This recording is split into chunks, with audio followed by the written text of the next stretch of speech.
welcome to the show where we share the stories of the many who intersect with our healthcare system but are rarely heard from. My name is Kevin Poe, founder and editor of Kevin MD. Today in the show, we have Afia Anning. She is a physician informaticist, and she wrote the Kevin MD article, How to Recover from a Bad Electronic Health Records Implementation. Afia, welcome to the show. Thank you, Dr. Poe, for having me. We'll get into your article in a little bit, but first off, can you share your story and journey to where you are today? Sure. I finished my medical education, but found a niche in medical informatics. And as I navigated through my experience, and I found that I had a particular niche, but yet there weren't a lot of representation of people of color. And that's why I came up with a company called My Just Checking In, where we help physicians navigate through their implementation process. Not everyone in my audience is familiar with what a physician informaticist is. So tell me exactly what that is and a typical day of the cases that you see. Medical informatics is becoming a big thing. Is practically a combination of, how I'll explain it, is a hybrid of IT and clinical. And we basically, our main goal is to make the process of workflow efficient and easy for physicians and providers that utilize electronic medical records. So electronic medical records such as Epic, Cerner, Allscript, we're there to help them with the ease of the implementation. Now, is there a fellowship or a course that physicians can take if they're interested in the field? There are, and there are some residency spots for, especially if you want to be a CMIO, which is Chief Medical Information Officer. So there are some courses that one can take to be in this industry. All right. So let's talk about the Kevin MD article that you wrote. It's titled, and it's very relevant, How to Recover from a Bad Electronic Health Records Implementation. Now, for those who didn't get a chance to read your article, can you just walk my audience through it and share the story of why you decided to write it? Healthcare informatics is a powerful tool, but only if it's used effectively and implemented well. And that's why I came up with the 5 E's to help healthcare organizations through their implementation process. So the first one is evaluate. Healthcare organizations need to evaluate their workflow and see if there's any gaps that they need to deal with. And the second one is to eliminate process waste, workflow process waste. Oftentimes, staff feel the need to replicate tasks that they were completing in the old system to the new, and that may not be necessarily true. And the other one is engage both clinical and IT staff in the process, allow them to work cohesively so that they can work on tasks efficiently.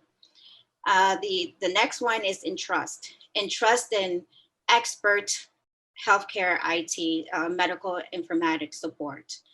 And the last one is to learn from your experience, whether success or failure. Now, every electronic health record implementation has a certain amount of disruption, no matter how smooth it goes. Now, what separates a successful EHR implementation from one that is a failure? To me, what separates is basically supplying a good support, clinical IT experts, right? I have this example of a Tesla, right? If you're spending a lot of money on obtaining a Tesla, you would want to at least know the functionality and the maintenance of it, right? So it's the same way with electronic medical records. Healthcare organizations are spending millions, if not billions of dollars. And yet, oftentimes, there's lack of expert IT support. And what are some of the reasons behind that? Because you figure a lot of healthcare organizations, if they're spending millions and millions of dollars implementing electronic health records, they would want the necessary support. So from your experience in dealing with various health systems, what are some of the root causes why they're not providing the proper support? Multi-factors, I would say. For example, what happened in the VA, they had to halt their implementation because they felt that they had inadequate support. I feel like with the COVID has also brought in some challenges, right? We're seeing where healthcare organizations have to pivot and they have to utilize more of remote support. It is my belief that there needs to be a combination of hybrid, both remote and people on the ground, to make the support useful and better utilized. So let's say I'm in charge of a health system and I've implemented an EHR system and it's not going according to plan. From the title of your article, how can that health system recover from a poor electronic health record implementation? Assess your workflow and see what's going on, right? Try to have some team building, allow the staff to, air out their frustration and see how, what you're feeling about the implementation process. And then the groundwork will begin. Look at the workflow, contact your IT and the clinical staff and see I would say find some physician champions. Mm-hmm. Because they are the eyes and ears of their department, right? And they're better able to see what the needs of their departments are and utilize them and just be mindful, listen to the clinicians and what their frustrations are and try to implement and make sure that you have a strong, better IT support. Now, from your consulting experience and from all your work with all the other health systems when they're implementing new electronic health records, what would you say are the biggest red flags or the biggest mistakes that you've seen from your personal experience? Hospital systems feel that they need a lot of people on ground. And that is usually not the case. You just need expert support. So I don't know if companies sell these hospital organizations that package or that they need a lot of bodies on ground.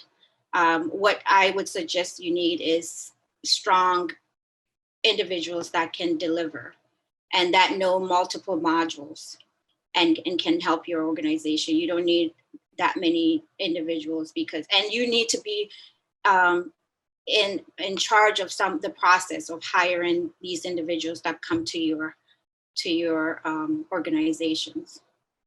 And I think that's very imperative. You need to know who's coming on ground to support you.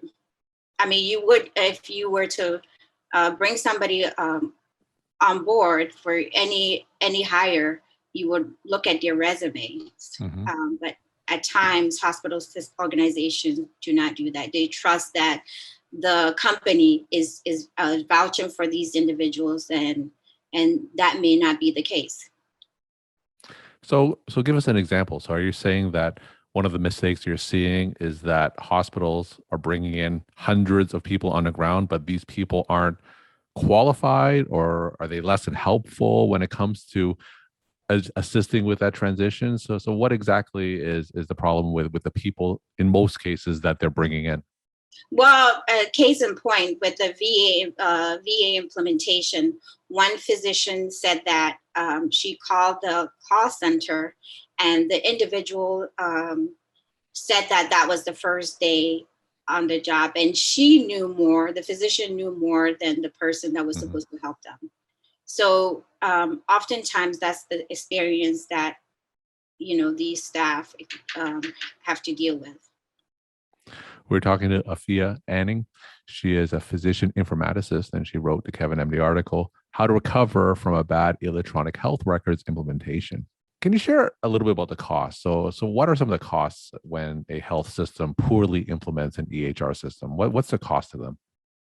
Not only does it cost them the time, but it costs them millions of dollars, right? millions of dollars because it's not cheap to implement these softwares. And it's not cheap to bring on clinical or IT support. I feel that healthcare organizations need to be very mindful when you're bringing on support. And from your experience working with various health organizations, what is the percentage of success when an organization transitions from paper to EHR? I would say at least 95% because, it makes things efficient. It makes, workflow easier, and it also makes things cohesive. And it allows other physicians to also see the records easily and for the records to be accessible. And if you could share one tip with health organizations thinking about making a transition or even changing EHRs, what would your one tip be to these organizations? Healthcare organizations spend millions, if not billions, of dollars on implementation of the electronic medical records. And yet staff often feel unsatisfied. So by supplying better medical informatics, it would allow better adoption and efficient workflow.